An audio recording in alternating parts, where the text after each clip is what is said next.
yourself to get very clear on your goals, identify your ideal clients, and develop the strategies to grow your business. And today's topic is the pricing trap. That's what I call it, right? The pricing trap. Why undercharging is costing you profits and how to fix it without losing clients. So I always encourage you when you come to any one of these trainings to always walk with pen and paper, because I'm always going to give you some valuable information and some valuable tips that you can implement in your business immediately to see the type of results that you want to see, right? So we're talking all about pricing. So before I dive deep into the conversation about pricing, one of the things that I want you to understand about how you go about pricing is to understand that it's all about your mindset. And I know this sounds weird to some people, but it starts with your mindset, because there's a lot of fear around pricing and pricing the right amount for your ideal clients. And you may have different offers and you may have different types of ideal clients. And I know that a lot of times people struggle with, how much should I charge for this program? How much should I charge for this offer? How much should I charge for this product?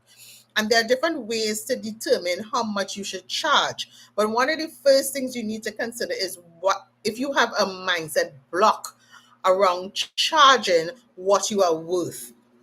And I'm sure you've heard that conversation already, right? Charge what you're worth. But a lot of the fear about pricing your offers the right way is that because you have that block that if you charge too high, you will not get enough clients. That's one mindset block. The other mindset block is as cheap as possible, and I would attract a lot more clients. That is also actually a mindset block, because that is setting you up to live a life of hustling, and you don't want to build your business on that foundation.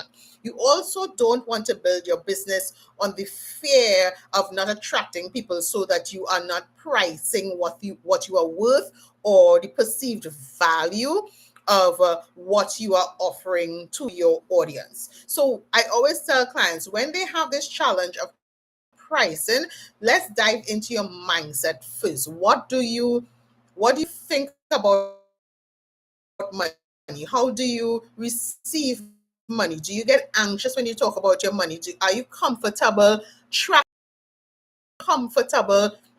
talking about money to other people in your circle and to your clients, right? You have to get really comfortable having money conversations. And yes, I know it can be uncomfortable, and that's okay, right? To get to comfort, you have to go through the discomfort, but you have to be able to have those conversations and understand where you may be feeling any type of blocks and work towards overcoming those blocks, right? As nervous as you may be, in order for you to really understand how pricing works. Because pricing, when you're talking about pricing, it's not just about the numbers. It's about the perception, your perception, as well as the perception of your ideal clients.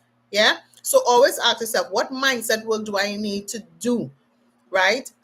In order to make me comfortable with the price that I actually want to offer. Because a lot of times your offer might be $500, but because you're fearful of what people might say and fearful that people might say they can't afford it, you discount your price. You have sales every Monday morning, and you also, really, really price low. So instead of pricing $500, you're going to price at $250 or something, because you are fearful that people are not going to buy. But what you're doing by pricing so low is really attracting cheap clients. And there's no fun in having cheap clients, right? Because cheap clients are a headache.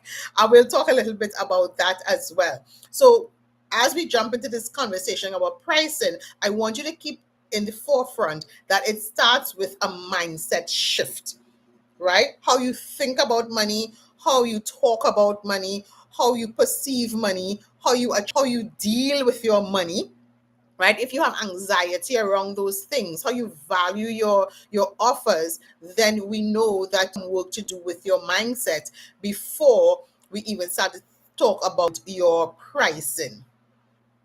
Yeah.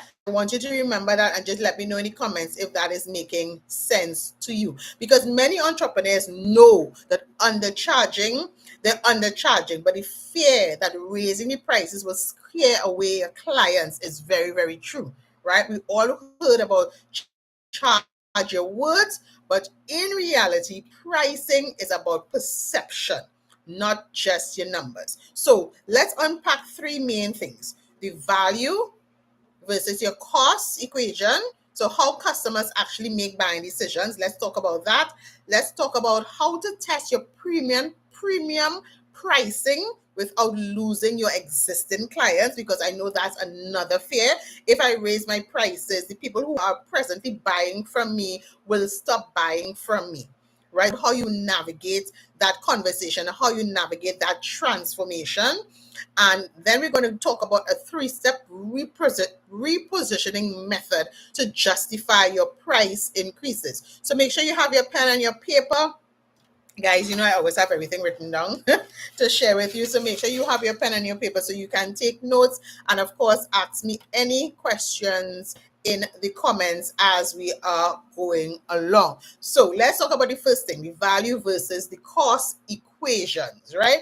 And how customers actually make those buying decisions. I always say to you guys that selling is about psychology, right? It's the psychology of selling, how you make people feel, how you get them excited, how you position your value is more important than the cost, right? The dollars and cents that you put in front of your clients. If your customers don't see the value, they will rethink even a low price is too high, right? But if the value is very, very clear, they will pay without hesitation, right? So you want to move your clients from, you want to